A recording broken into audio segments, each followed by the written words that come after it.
ئەم شەو یەکێک لە بۆنە وەرزشیە گرنگەکان بەڕێوە دەچێت کە ئەویش یاری کۆتایی چامپیۆنز لیگە و لە وڵاتی تورکیا دەکرێت. ئەوەی کە گرنگە وەک هەموو جارەکانی پێشتر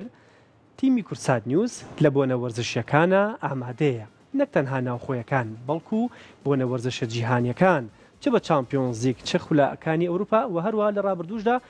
دوو مۆندیالی ڕابردوو کورسات هەمیشە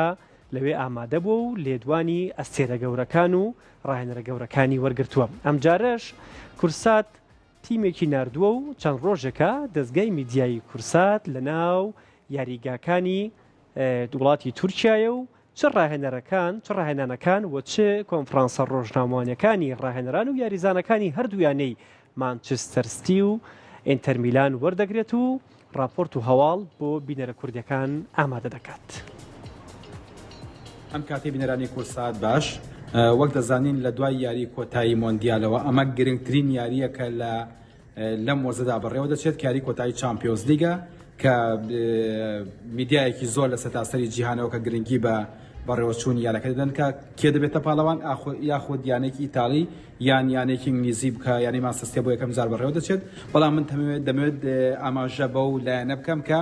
ئامادەکارەکانی وڵاتی تورکیایە کە لە ماوەکانی ڕابردوودا بەهۆی بەڕێوەچوونی هەڵبژاردەکانی وڵاتی تورکیاوە لە ڕووە سیاسەکە وڵاتە زۆر مەشغوڵ بوو، بەڵام بە چەند ڕۆژێک دوای ئەو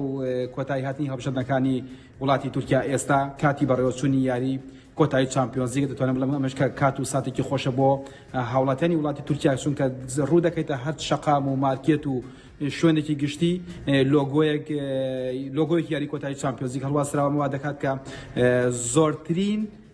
تاکی وڵاتی تورکیا بە گرنگیەوە لە یارەکەی شەوی شەمە دەڕوانن بە تایبەتی لە ئامادەکارەکانی وڵاتەکەیان بۆ یاری کۆتایی. خۆشبەختانە تیمی کورسات نیوز لە یاری کۆتایی چامپیۆنز لیگ ئامادە بووین و لە نێو سەدان میدیای جیهانیدا ئێمەش بڕوانامەی باوەڕپێکردنمان پێدراوە کە بە هەم بەشداریکردن لە پرێس کۆنفرانس لە ڕاهێنانی هەردوویانە